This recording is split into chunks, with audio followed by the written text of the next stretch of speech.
నమస్తే. గత ప్రభుత్వం చేసిన తప్పిదాల వల్ల చాలా మంది విద్యార్థులు, నిరుద్యోగులు చాలా మంది ఇప్పుడు ఇబ్బందులు పడుతున్నారు. గ్రూప్ 1, గ్రూప్ 2కు సంబంధించిన అభ్యర్థులందరూ కూడా గాంధీ భవన్ మెట్ల మీద కూర్చున్నారు. పేపర్ లీకేజీలు, గ్రూప్ 1 రద్దు, గ్రూప్ 2 ఇవన్నీ కూడా దీనికి కారణాలని చెప్పుకోవచ్చు. చాలా మంది గ్రూప్ 1, గ్రూప్ 2కు సంబంధించిన క్యాడర్కి సంబంధించిన విద్యార్థులు, నిరుద్యోగులు గాంధీ భవన్ మెట్లెక్కి ఈరోజు ఒకసారి తెలుసుకుందాం, వాళ్ళతో మాట్లాడే ప్రయత్నం చేద్దాం. ఒకసారి జరుగుతుంది. ఏంటమ్మా ప్రాబ్లం ఏంటి? ఎందుకు ఇక్కడ కూర్చోవాల్సి వచ్చింది? ఏంటి రీజన్ ఏంటి? This is Jansi, PhD in biotechnology in Osmania University.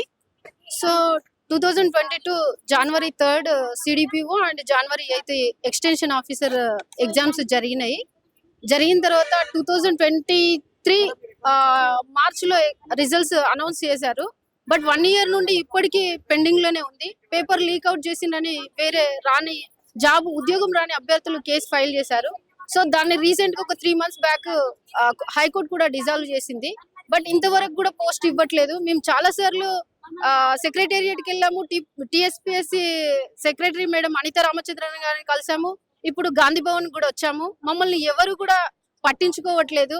మా ఇష్యూ ఒకటి, ఒక విద్యావంతులయ్యి ఇక్కడ పిహెచ్డి దాకా వచ్చి కూడా డైలీ మాకు ఉండడానికి ఒక గ్రూప్ 1 ఆస్పిరెంట్ మేము చదవడానికి కూడా చాలా కష్టం అవుతుంది. ఎందుకంటే because of lack of money ఎక్కడో విలేజ్ నుండి ఒక గ్రామీణ ప్రాంతం నుండి, ఒక దళిత కుటుంబం నుండి, ఒక బీసీ వర్గం, ఎస్సీ ఎస్టీ బీసీ మైనారిటీ వర్గాల నుండి వచ్చి ఒక 2 years గానీ చదివితే గానీ రాలేదు ఈ జాబ్. లైబ్రరీలో డైలీ ఒక 16 hours చదివి ఈ జాబ్ తెచ్చుకుంటే కూడా ఇప్పటికి 1 year సర్వీస్ కోల్పోతున్నాం. మా ఎకనామికల్ ఎర్నింగ్ కూడా కోల్పోతున్నాం. అసలు మాకు ఇప్పటికి కూడా మేము ఒక పిహెచ్డీ చేసి కూడా దారిన ఒక రోడ్డు పైన ఉండాల్సి వస్తుంది. బికాస్ ఆఫ్ ఇదంతా ఏంటి కారణం? ఒక గవర్నమెంట్ తప్పిదం వల్లనే కదా. గవర్నమెంట్ ఇప్పుడు మార్చింది కూడా మేము నిరుద్యోగుల వల్లనే గవర్నమెంట్ వచ్చింది. అలాంటిది గవర్నమెంట్ నిరుద్యోగులే మర్చిపోవడం కరెక్ట్ కాదు రేవంత్ అన్న. నేను గట్టిగా చెప్తున్నాను. ఫస్ట్ మమ్మల్ని ఒక ఉమెన్స్ ని మీరు మంచిగా రిసీవ్ చేస్తున్నారు. ఒక కుమారి అంటే ఒక వెజిటేరియన్, ఒక వంట చేసుకునే ఆమెకే మీరు రియాక్ట్ అయినప్పుడు, ఇంత విద్యావంతులు ఇక్కడికి వచ్చిన ప్రతి ఒక్కరు కూడా ఇంటెలెక్చువల్ పర్సన్సే. మా ప్రాబ్లం మీకు ప్రాబ్లం కాదా? ఫస్ట్ ఎడ్యుకేషన్ మినిస్టర్ ని ప్రొవైడ్ చేయండి. తర్వాత మా ఎడ్యుకేషన్ కి సంబంధించినటువంటి ప్రాబ్లమ్స్ అన్ని సాల్వ్ అవుతాయి. అన్న రేవంత్ అన్న, మీకు రిక్వెస్ట్ చేసేది ఏంటంటే, మీరు నిరుద్యోగుల వల్ల సీఎం అయ్యారు, అది 100% కి 1000% అది కరెక్ట్. సో వెంటనే ఇది మీ దృష్టికి తీసుకొని రేపే నియామకాలు జరుపుటకు, మాకు వెరిఫికేషన్ ఇచ్చుటకు మీరు టీఎస్పీఎస్సీ డైరెక్టర్ తోటి మాట్లాడతారా, చైర్మన్ తో మాట్లాడతారా, సెక్రటరీ తో మాట్లాడతారా? మీరు మాకు న్యాయం చేయాలని ఎన్ని రోజులైంది ఎగ్జామ్ రాసి మీరు? 1 year అయిపోతుంది. January 3rd కి ఒకటి రాసాము, January 2023 January 3rd, January 8th 2023 లో రాసాము. 1 year రిజల్ట్ వచ్చి మేము అందులో ఓపెన్ లోనే 1:1 లోనే ఇక్కడ ఉన్న వాళ్ళందరికీ ఉద్యోగాలు ఇచ్చిన వాళ్ళే, అందులో ఉన్న వాళ్ళే. అయినా కూడా ఉద్యోగాలు వచ్చినట్టు ఇప్పుడు పోస్టింగ్ ఒకటే లేట్ అయింది. 1 లోనే యాక్చువల్ గా 1:2 పిలుస్తారు. బట్ వీళ్ళంతా 1:2 లో ఉన్న వాళ్ళు కూడా కాదు, ఓన్లీ 1:1 లోనే ఉన్న వాళ్ళు. మొత్తం కలిపితే ఒక 210 పోస్టులకి ఈ నోటిఫికేషన్. మాకంటే మొన్న స్టాఫ్ నర్స్ కి 6 months ఏదో జరిగింది. 6 months ఉన్న వాళ్ళకి 7092 పోస్టులను ఇచ్చే రిక్రూట్మెంట్ చేశారు. మాది 1 year అవుతుంది. మేమేం పాపం చేసినాం అన్న? మీరు ఇన్ని రోజుల నుంచి కలిసే ప్రయత్నం గవర్నమెంట్ పెద్దలు కలిసిరా? మా ల్యాక్ ఆఫ్ కోఆర్డినేషన్ వల్ల మేము కలవలేకపోయాము. సో టిఎస్పిఎస్సి కోసము డైలీ ఒక 2 members, మంత్లీ ఒక 3 members అట్లా వెళ్ళి కలుస్తున్నాం. అయినా కూడా పట్టించుకోవట్లేదు. బికాస్ ఆఫ్ ఏంటి తెలుసా? ఉమెన్స్ అని ఒక చిన్న చూపు చూస్తున్నారు. అదే ఒక ఉమెన్ ఉన్నాడు అనుకో, బద్దలు వలగొట్టే వాళ్ళు. ఇక్కడ కూడా మేము నెక్స్ట్ ప్రోగ్రామ్ ధర్నా చేయాలనుకుంటున్నాం. ధర్నా చౌక్ లో కాదు, గాంధీ భవన్ లోనే. మీ సెక్రటరీ ఆఫీస్ కూడా ముట్టడిస్తా అని నేను గట్టిగా చెప్తున్నా. Bhupalpally district, Challagari village, Chityala mandal. నేను ఓయూలో పిహెచ్డి చేస్తాను. నా పేరు ఝాన్సీ. నేను బయోటెక్నాలజీలో పిహెచ్డి స్కాలర్. డిమాండ్ ఏంటంటే, మాకు వెంటనే మా నియామకాలు మాకు ఇవ్వండి. అదే వాళ్ళలాగానే మమ్మల్ని కూడా పిలిచి మీ చేతిలో మాకు ఇస్తే మేము సంతోషపడుతున్నాం. ఎందుకంటే ఇంతకు ముందు గవర్నమెంట్ పడగొట్టిందంటే కేవలం విద్యార్థులమే. అందుకోసమే కొత్తగా గవర్నమెంట్ కదా, కొద్దిగా టైం ఇవ్వాలి కదా. టైం అంటే ఒకటి, ఫస్ట్ విద్యార్థులని ఎడ్యుకేషన్ కి ఫస్ట్ ప్రియారిటీ ఇయ్యని గవర్నమెంట్ ఏదైనా కూడా ఆ రాష్ట్రం చాలా వేస్ట్ అవుతుంది. ఎందుకంటే first priority goes to education. So education లేని రాష్ట్రాలు దేంట్లోనైనా విఫలమవుతాయి. ఎందుకంటే ఎడ్యుకేషన్ ఉంటే ఏదైనా చేయొచ్చు. సార్, మా ఎడ్యుకేషన్ లో ఒక మినిస్టర్ ఇంతవరకు ప్రొవైడ్ చేయలేదు. ఎందుకు ఇవన్నీ? మీరు ఇప్పుడు ఎంపీ ఎలక్షన్స్ కి ఏం తొందర వచ్చిందండి? మాలాంటి నిరుద్యోగులు మా జీవితాలు ఆగబోతున్నాయి. ఎవడికి రా పై నువ్వు చేసేది? మాలాంటి వాళ్ళ కోసమే కదా నువ్వు ఉన్నదే. ప్రజా ప్రతినిధులను ఏర్పరిచింది మేమే కదా. ఇప్పుడు మా బాధ తినడానికి కూడా తిండికి లేని టైంలో ఉన్నాము. ఎవరు మాకు చూసేది ఎవరు? మేమంతా కష్టపడి లైబ్రరీలో డైలీ ఒక 18 hours చదివాము. అది ఎవరిని చెప్పుకుంటాం? మాకు హెల్త్ కూడా పాడవుతుంది. ఇప్పటికి చదవడానికి ఇక్కడ ఉండడానికి కూడా ఎకనామికల్ గా చాలా బ్యాకప్ ఉన్నాము. ఇదంతా చూడాలి కదా మీరు. ఇది ఫస్ట్ ప్రియారిటీ మాకు ఇవ్వండి.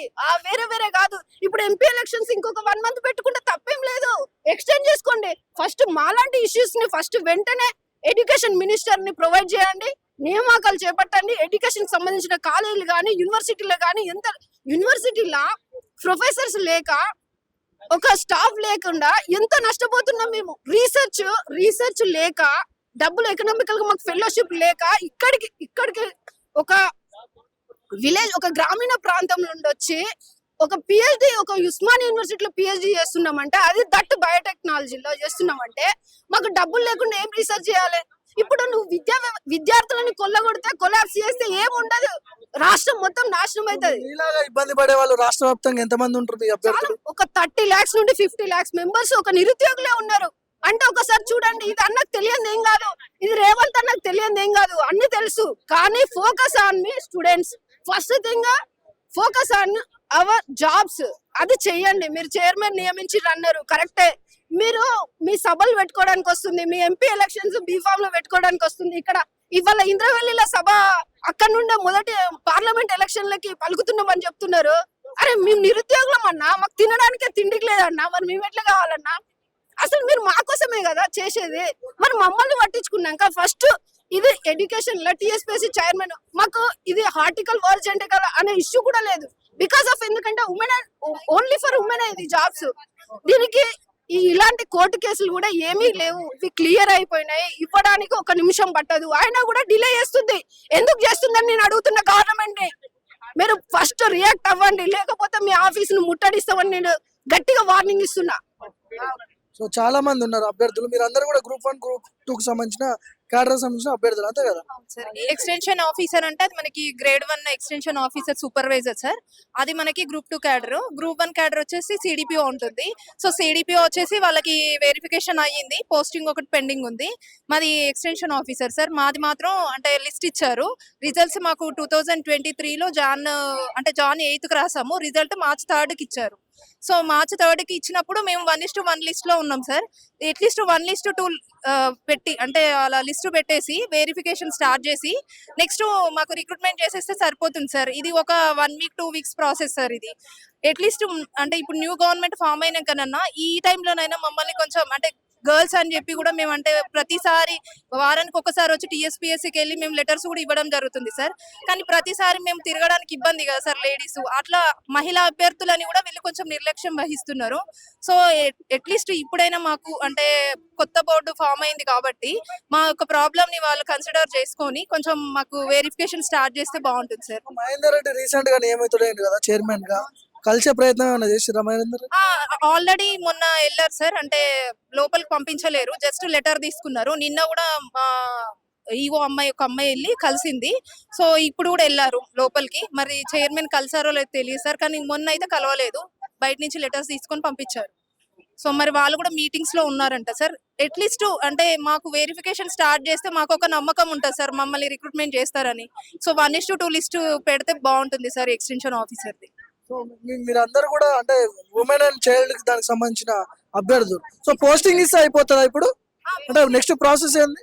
మాది 1:2 లిస్ట్ పెట్టేసి సర్టిఫికేట్ వెరిఫికేషన్ చేయాలి సార్. నెక్స్ట్ పోస్టింగ్ ఇచ్చేయడం. ఇంకా సిడిపిఓ వెరిఫికేషన్ అయిపోయింది సార్, వాళ్ళ ఆల్రెడీ లాస్ట్ ఇయర్ అయిపోయింది. సో పోస్టింగ్ ఒకటి పెండింగ్ ఉంది వాళ్ళు. ఎందుకు డిలే అవుతుంది అనుకోవచ్చు? ఎందుకు, ఏం జరిగింది అసలు, ఏమైంది? అంతే సార్, లాస్ట్ ఇయర్ మేము లీకేజ్ ఇష్యూ అంతా పాలిటిక్స్ దాని చుట్టూ తిరగడం వల్ల అట్లా డిలే అయింది. ఇప్పుడేమో కొత్త బోర్డు ప్రక్షాళన అని అట్లా డిలే అయింది సార్. అట్లా ఆ బోర్డు రిక్రూట్ చేసే బోర్డే కరెక్ట్గా ఆర్డర్లో లేకపోవడం వల్ల ఈ డిలేస్ జరుగుతుంది. ఇప్పుడు కొత్త బోర్డు వచ్చింది, ఈ బోర్డు అన్న అకౌంటబుల్గా ఉండి తొందరగా రిక్రూట్మెంట్ చేసేస్తే, బోర్డు మొన్ననే వచ్చింది కదా అని అనొచ్చు, కానీ మేము 1 year నుంచి వెయిట్ చేస్తున్నాం కదా సార్.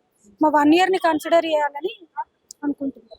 సో ఈ పేపర్ లీకేజ్ వల్ల ఏమైనా ఎఫెక్ట్ పడ్డదా మీకు? చాలా ఎఫెక్ట్ పడింది సార్. అసలు మెయిన్ ఇష్యూనే పేపర్ లీకేజ్ ఇష్యూ వల్లనే మాకు ఇంత లాగ్ అయింది. ఎప్పుడైతే మార్చి 3rd కి మా రిజల్ట్స్ వచ్చాయో మార్చి 10th నుంచి పేపర్ లీకేజ్ ఇష్యూ అని చెప్పి డిలే చేస్తూ వచ్చారు. ఈ అవకాశాన్ని తీసుకొని సెలెక్టెడ్ కాని అభ్యర్థులు కూడా మా మీద అంటే వీళ్ళు కూడా పేపర్ లీకేజ్ వల్లనే వీళ్ళకి జాబ్స్ వచ్చినాయి అని చెప్పి కోర్టులో కేసు వేసినా గానీ మళ్ళీ మేము దానికి కౌంటర్ ఫైల్ చేసుకొని ఆ కౌంటర్ ఫైల్ లో కూడా మాకు ఏమని 3 weeks లో జడ్జ్మెంట్ వీళ్ళది వెరిఫికేషన్ అంతా ప్రాసెస్ కంప్లీట్ చేయాలని చెప్పి జడ్జ్మెంట్ ఇచ్చారు మాధవీలత మేడం గారు. అయినా కానీ ఇంతవరకు November 16th కి మాకు జడ్జ్మెంట్ వచ్చింది. ఇప్పటి వరకు ఆ జడ్జ్మెంట్ కాపీని ఇంప్లిమెంట్ చేయట్లేదు. ఇంకొకటి ఏంటంటే సార్ మిగతా అన్ని నోటిఫికేషన్స్ లో ఉమెన్ మెన్ ఇద్దరు ఉంటారు కాబట్టి హారిజాంటల్ వెర్టికల్ ఇష్యూ ఉంది. కానీ మాది ఓన్లీ ఉమెన్ క్యాండిడేట్స్ కదా, మాకు ఆ ఇష్యూ కూడా లేదు. మా దాని మీద ఏ కేసు లేదు, ఎందుకు రిక్రూట్మెంట్ చేయట్లేదు అని అడుగుతున్నాం మేము. పోస్టింగ్ ఇవ్వడానికి ఇబ్బంది ఏంటి మరి? ఆల్రెడీ ఎగ్జామ్ అయిపోయింది, 1 year అయిపోయింది అంటున్నారు. ఎందుకు ఎక్కడ మిస్టేక్ జరుగుండొచ్చు? ప్రాబ్లం అయితే ఏం లేదు సార్, మా రిక్రూట్మెంట్ స్పీడప్ చేయడానికి ఎలాంటి ఇష్యూస్ లేవు. కాకపోతే నిర్లక్ష్యం ఉంది సార్, అంతే. గవర్నమెంట్ నిర్లక్ష్యం ఉంది. ఇప్పుడు స్టాఫ్ నర్స్ పోస్టులు 6000 ఉన్నాయి, వాటి మీద ఎక్కువ ఫోకస్ చేస్తున్నారు. మావి జస్ట్ 200 పోస్టులు, 200 వేకెన్సీస్. అంటే అందుకోసం డిలే చేస్తున్నారేమో అనిపిస్తుంది మాకు. మొన్న స్టాఫ్ నర్స్ అయితే ఎల్బీ స్టేడియంలో అంత పెద్ద మీటింగ్ పెట్టి మరి వాళ్ళకి అపాయింట్మెంట్స్ ఇచ్చారు. మా 200 వేకెన్సీస్ సార్, వాళ్ళతో కంపేర్ చేస్తే 1% కూడా లేవేమో. మావి తొందరగా రిక్రూట్ చేయాలని మేము కోరుకుంటున్నాం. ఇంకా వివిధ డిస్ట్రిక్ట్స్ నుంచి వస్తున్నాం కదా సార్, అంటే ఒక్కొక్కసారి అంటే మాకు రావడానికి కూడా ఇబ్బంది అవుతుంది. సో వచ్చినప్పుడు కూడా వీళ్ళది ఏంటంటే మహిళలు కదా అని ఒక నిర్లక్ష్యం వల్ల కూడా ఇది చాలా లేట్ అవుతుందని మేము అనుకుంటున్నాం సార్. కాబట్టి దయచేసి మమ్మల్ని అంటే మహిళలని కొంచెం తక్కువ చూపు చూడకుండా కొంచెం స్పీడప్ చేయమని కోరుకుంటున్నాం సార్. ఆల్రెడీ మీరు ఇప్పుడు ఎంప్లాయీస్ అనుకోవచ్చు, ఎంప్లాయీస్ అయ్యా, అంటే కాకపోతే పోస్టింగ్ లేట్ అంతే. నిరుద్యోగులమే సార్, ఇప్పుడు ఉద్యోగం వచ్చిన నిరుద్యోగులం సార్ ఇది. అవును సార్. నెక్స్ట్ స్టెప్ ఏం చేయబోతున్నారు మరి? ఏం చేస్తారు ఇప్పుడు? నెక్స్ట్ ఏముంది సార్, ఇప్పుడు మేము రిక్వెస్ట్ చేస్తున్నాం సార్, కానీ వినకపోతే మాత్రం తర్వాత మేము కంటెంట్ ఆఫ్ కోర్ట్ వేసుకోవచ్చు సార్. అంటే కోర్ట్ నుంచి మాకు 1 month అని చెప్పారు కదా, సో అది అయిపోయింది టైం కూడా. సో కోర్టు నుంచి కేసు వేసుకోవచ్చు. వీలైతే మేము బయట కూడా మేము ఏమైనా చౌకాలు అంటే ధర్నా చౌక్ దగ్గర మేము ధర్నాలు కూడా చేయడానికి రెడీగా ఉన్నాం సార్. సో ఇది తెలంగాణలో ఉన్నటువంటి నిరుద్యోగుల సమస్యలు చూస్తూ ఉన్నాం. గత ప్రభుత్వం చేసిన తప్పిదాల వల్లనే మాకు ఈ పరిస్థితి అంటున్నారు Group 1 Group 2కి సంబంధించిన క్యాడర్కి సంబంధించిన నిరుద్యోగులు వీళ్ళందరూ కూడా. ఒకసారి కెమెరా చూపి వాళ్ళందరికీ. వీళ్ళందరూ కూడా సో Group 1 Group 2కి సంబంధించిన క్యాడర్కి సంబంధించిన అభ్యర్థులు ఆల్రెడీ ఉద్యోగాలు వచ్చినా కూడా ఉద్యోగాలు వచ్చి ఉన్న నిరుద్యోగులు మేమని చెప్తున్నారు. సో ఎగ్జామ్ అయిపోయింది, సంవత్సరం అయిపోయింది, పోస్టింగ్ ఒకటే లేట్ ఉంది. ఈ పేపర్ లీకేజ్ల వల్ల పెద్ద ఎత్తున ఎఫెక్ట్ పడ్డదని వీళ్ళు చెప్తున్నారు. ఖచ్చితంగా రేవంత్ ప్రభుత్వం రావడానికి కారణం మేము కూడా ఓట్లేసినామని వీళ్ళందరూ కూడా మాట్లాడుతున్నారు. చూద్దాం, టీఎస్పీఎస్సీ కొత్త చైర్మన్ గా మహేందర్ రెడ్డిని అయితే నియమించారు. మరి దీని మీద ఎంతవరకు ముందుకు పోతారనే అంశాల గురించి వేచి చూడాలి.